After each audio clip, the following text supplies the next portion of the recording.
Bonjour, bonjour, j'espère que vous allez bien. Aujourd'hui, on revient dans une vidéo un peu spéciale qui sera un petit mélange de vlog littéraire. Je vous emmène avec moi dans la rédaction de ces quelques lignes.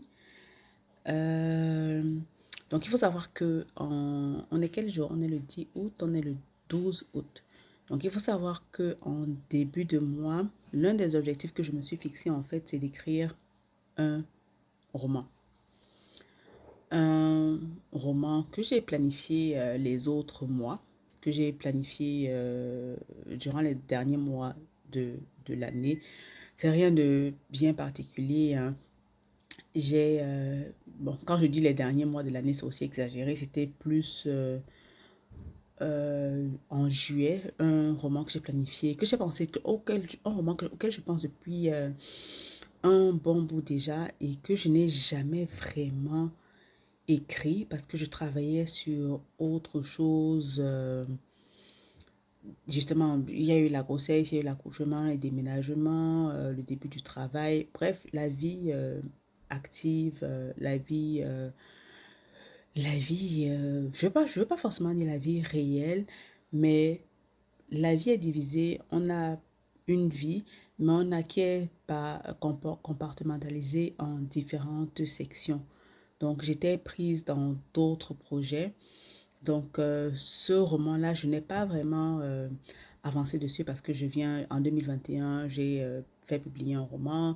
Et puis là, je viens de terminer un manuscrit que j'ai envoyé à la correction. Et donc, ce roman-là, j'y tiens aussi parce que je suis beaucoup attachée. J'y parle de retour aux sources, j'y parle de la représentation, j'y parle d'identité, j'aborde les questions linguistiques. D'une certaine manière, c'est un roman auquel je tiens beaucoup et j'ai enfin l'opportunité de travailler dessus. Je me suis dit, on est en août, donc en juillet, je me suis dit, ok, j'ai fait un petit plan pour la rédaction de ce manuscrit-là. Je me suis beaucoup inspirée des stratégies que j'ai utilisées lors de la rédaction de mon mémoire de fin d'études, lorsque j'ai terminé mes études à l'université de Victoria. Donc, avec mon superviseur, en fait, on a élaboré un plan de travail qui partait de la lecture des sources primaires, des sources secondaires à la présentation du mémoire de fin d'études. Donc, c'était vraiment un plan assez détaillé. Et je me suis dit que j'allais utiliser la même méthode pour ce livre-là, pour être sûr que je respecte mon planning. Et voilà quoi, mon échéancier s'étale sur la mi-juillet à la mi-août, je pense mi-août, fin août. Je n'ai pas l'échéancier sous les yeux, bien que je sois devant l'ordinateur. Je n'ai pas encore ouvert l'échéancier. Je me suis dit, OK, pour être sûr que je reste dans les temps, parce que maintenant, plus on avance dans la vie, plus il faut être stratégique, il faut être stratège, il faut vraiment avoir un emploi du temps assez précis. Bien sûr, il faut être flexible, mais bien sûr, quand on a un emploi du temps, ça nous permet justement de garder ces objectifs près de soi et de pouvoir les atteindre d'une certaine manière, de procrastiner un peu moins. Et l'une des choses que je fais aussi, c'est que je suis des auteurs sur Instagram, sur YouTube. Et ce sont des auteurs américaines que j'aime beaucoup parce qu'elles sont vraiment... la plupart ce sont des femmes et elles sont devenues mamans. Et puis, elles ont elles s'auto-éditent et elles ont j'admire leur manière à pouvoir en fait respecter leur plan. Moi, généralement, quand j'écris, je me dis, OK, cette année, je vais écrire un plan, je vais écrire un roman, et puis j'écris le roman. Je ne cale pas forcément une date. Je ne cale pas forcément une date. Je me dis, OK, je vais écrire le roman. C'est comme ça que j'ai procédé les dernières années. Et pour 2023, je me suis dit, tiens, on va un peu essayer de se coller à un emploi du temps strict, essayer de le respecter. Bien sûr, ce n'est pas toujours évident. Ce n'est pas toujours évident, j'avoue. Euh, parce que j'ai été en congé maladie pendant 3 semaines, donc j'ai pas forcément écrit. Surtout que j'avais aussi la petite à la maison, donc la réalité faisait que je pouvais pas vraiment écrire parce que à un moment donné, j'étais alitée. Donc là, j'ai repris du poil de la bête, c'est la rentrée. Et je profite donc du fait que la petite soit en train de dormir pour pouvoir écrire ce roman. Je pense que je voulais dire autre chose. Donc, j'ai enfin ouvert l'échéancier qui s'étale jusqu'en février. En fait, là, j'aimerais que le roman soit publié en février 2024. Est-ce hypothétique? Est-ce réaliste? Comme on dit, il faut se fixer des objectifs pour qu'ils se réalisent. Donc, mon plan a à peu près 16 pages. Donc, ça commence justement par cet échéancier-là. Donc, qu'est-ce qu'on retrouve dans cet échéancier-là? On parle un peu, je parle, ok, les personnages, je me suis dit, ok, je vais travailler du 23 au 30 juin. Donc, ça remonte même au mois de juin, pas le mois de juillet. J'ai planifié les recherches que je devais faire. J'ai planifié aussi la création du monde, l'intrigue. J'ai aussi planifié les phases de rédaction du premier brouillon, la phase de repos, de relecture, la révision et la deuxième relecture, l'application des corrections des corrections. Après relecture, après deuxième relecture, première relecture et tout. Je devais aussi rechercher les coûts pour l'auto-édition et la publication dans une maison à compte d'auteur. Donc, je m'étais mise en place différentes stratégies pour la rédaction de ce livre-là. Et il y a aussi la stratégie marketing sur les réseaux sociaux. Là, je n'ai pas encore vraiment élaboré cela parce que d'une certaine manière, je le fais à travers les vidéos YouTube que je fais tous les jours. Mais bien sûr, ça peut être un peu plus détaillé au niveau des visuels, au niveau des vidéos plus spécifiques, tournées, axées sur ce roman-là. Donc, c'est ce que cet échéancier comporte là. Bien sûr, il y a aussi le résumé du roman que j'ai beaucoup travaillé avec l'aide de mon époux. Et l'échéancier a 16 pages. Donc, justement, ça me permet d'une certaine manière de rester un peu plus focalisé, d'être un peu plus comment dire, qu'il y ait une cohérence au niveau des noms. Parce que des fois, quand le roman on écrit sur une très longue période, des fois on oublie un peu le contenu du roman, on ne sait plus comment s'appelait le personnage principal, on ne sait plus à quoi il ressemblait, et on ne sait plus à quel temps le roman a été raconté, est-ce qu'il a été raconté au présent, au passé, etc. Donc on perd un peu le sens des réalités en ce qui concerne le roman. Donc, ce plan-ci me permet justement de rester ancré dans le texte et aussi en me fixant une période d'écriture assez courte, en fait, ça me permet justement de ne pas être trop dispersé, de ne pas être perdu avec le temps parce que ce que je constate avec le roman que je suis en train de faire corriger, c'est que je l'ai écrit sur une très longue période, d'1 an à 2 ans. Et à force de laisser le roman de revenir dessus, je me je me suis un peu perdue au niveau de l'intrigue, bien que j'ai planifié, mais pas vraiment à l'extrême, un peu plus comme celui-ci. Celui-ci est un peu plus avancé. Et en parlant de planification, moi, je suis plus une auteure spontanée. J'écris spontanément. J'ai l'idée principale, j'ai le fil conducteur du livre et j'écris, je me laisse vraiment porter par l'inspiration.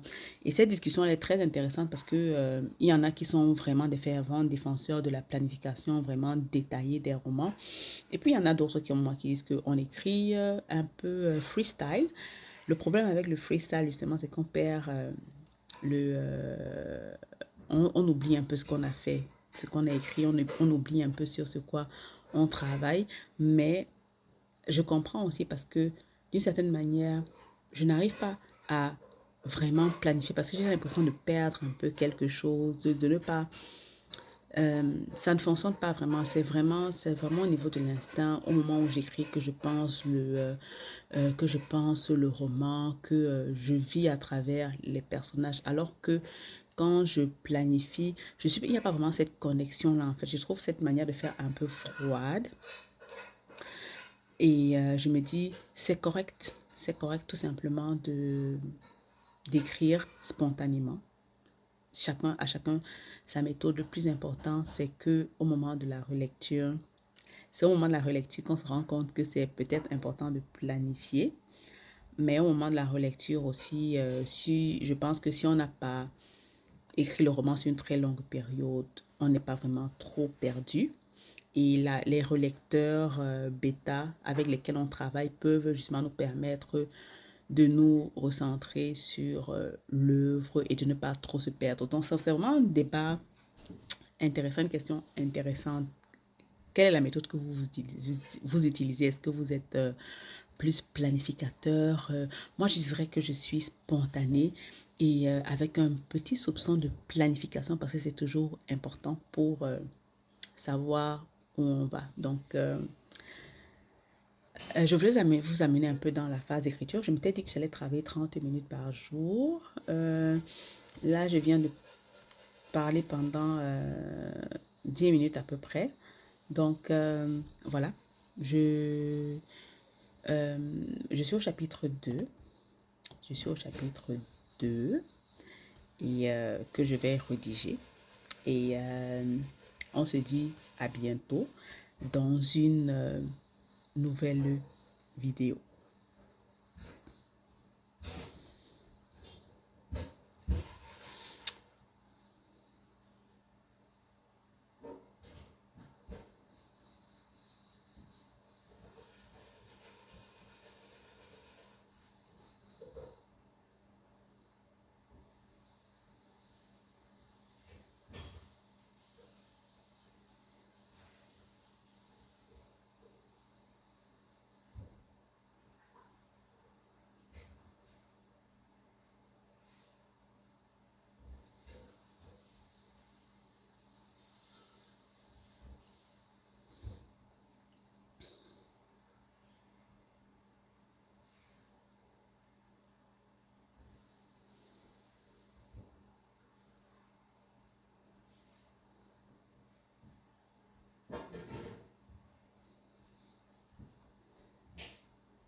Donc voilà, ça fait une quinzaine de minutes que j'écris. J'ai écrit à peu près 2 pages et demie. J'ai mis le roman en format A5.